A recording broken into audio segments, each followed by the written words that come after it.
Okie dokes. Let's see here. How do you treat individuals who stutter that also have another disorder? We have the examples here of autism or Parkinson's disease. So how do we accommodate those other behaviors that we might see? That's a good question too. I think you have to look at which disorder is having the most impact on the person and focus a little bit more heavily maybe on that particular aspect of their communication. But I really do feel strongly that with people who have multiple speech and language areas to work on, that you want to be addressing them all at the same time. So if somebody comes to you with stuttering and has a language disorder, let's say, it's very hard to weed out what exactly is the stuttering and what might be disfluency related to the language aspect of it. So you really have to try to hit both. I think stuttering is something where you can do that pretty easily in terms of working on other things, because you can work on a lot of stuttering strategies, whether it's fluency shaping like easy starts or pausing and phrasing, or stuttering modification like easing out, pull-outs, cancellations. You can do those types of things while still working on a lot of other speech and language targets. So you mentioned using some of the strategies. How do you know when to use, say, fluency shaping versus stuttering modification, or is it a combination of both? My approach tends to be a combination of both, and I think that's largely driven by the person's individual needs. I tend to start most people off more with stuttering modification because most people come to us with some fairly significant physical tension, secondary behaviors, and stuttering modification will allow you to modify those moments of tension and struggle to be able to get through them a little bit easier. Helping a person talk easier will often lead them to talking more, and so it makes sense to go in that sequence first. The other thing I think that you have to think about is that if you have a person who gets a lot of fluency through fluency shaping really quickly, that might be short-lived, and you may not have the opportunities in clinic initially to work on modifying the stutter if they're coming into the sessions doing whatever they can to try to avoid it. Mm-hmm. Yeah, I would agree. I think stuttering therapy is very individualistic, and in the literature you're going to get different opinions depending on who you ask. Our approach tends to be fairly eclectic and really getting to know the client on what works for them. You might read some articles that are strictly fluency shaping. That's pretty deeply rooted in the literature. Stuttering modification certainly has its place in the literature as well. You're not going to see it in the same amount of quantity, say something like fluency shaping, but really understanding your patients on a deep level, figuring out kind of what works for them, and again, not being afraid to shift gears if something just isn't working. And I think that speaks to having a really open mind as well.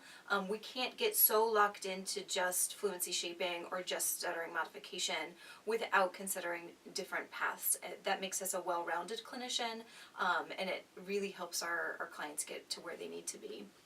One thing I think you have to think about when looking at the literature as well is that when you're looking at fluency shaping, there is often a lot more literature in fluency shaping, as Mary said, from a historical perspective. And the reason why that primarily is it's easier to get data on. You can look at helping a person use strategies like slowing down their rate of speech, pausing and phrasing, easy starts, and you can take data pretty easily on those things about whether or not a person is using those strategies. When you talk about reactions and when you talk about avoidance, when you talk about impact on communication situations, those data points tend to be a lot stickier and they tend to be a lot messier, and that it's harder to collect data on them. Even stuttering modification is harder to collect data on because in order for you to do it, the person has to actually be stuttering. Mm-hmm. And so your opportunities are much more limited to practice that and get data on it compared to fluency shaping. Mm-hmm. Yeah, absolutely. Okay, 2 more questions regarding assessment and treatment. What is the most important thing to remember, excuse me, when working with a stuttering client? Oh, that's a good question too.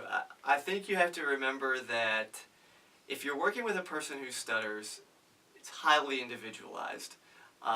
There's no two people who are going to be exactly the same because their path in life isn't exactly the same.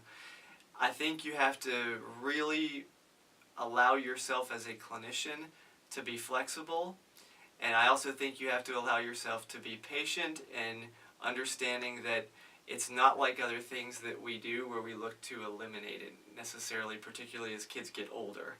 I think your mind has to shift from the perspective of elimination to successful management.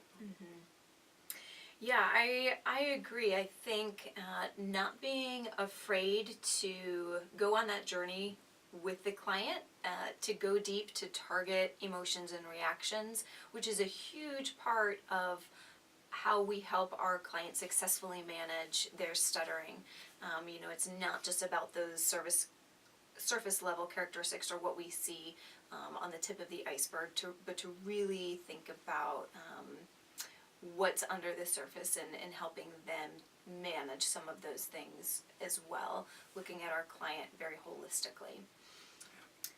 What is the number one thing you wish all SLPs knew about stuttering?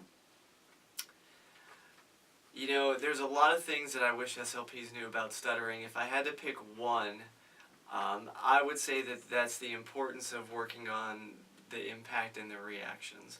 I know I've said that a lot today, but most of the questions you see, whether it's social media groups, whether it's when we do talks on things and people ask questions in the audience, I think a lot of people still look at stuttering as something of what can I do to try to get the person to stop it. And that's the wrong question to be asking going in. Really the question you should be asking is what can I do as a speech pathologist to help the person be able to communicate effectively and not let stuttering interfere with their life.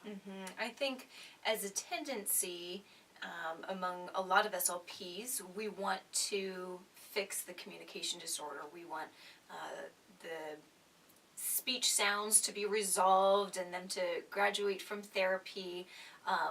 But with stuttering, it's so different because for a lot of children and adults that we see, stuttering is going to be something that they have to manage lifelong.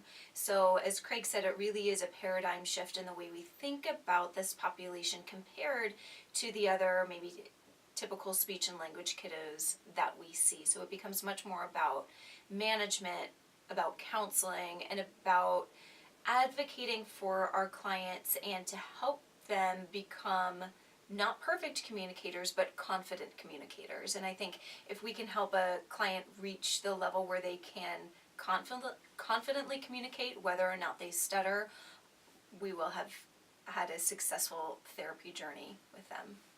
Yeah, great. Thanks, everyone.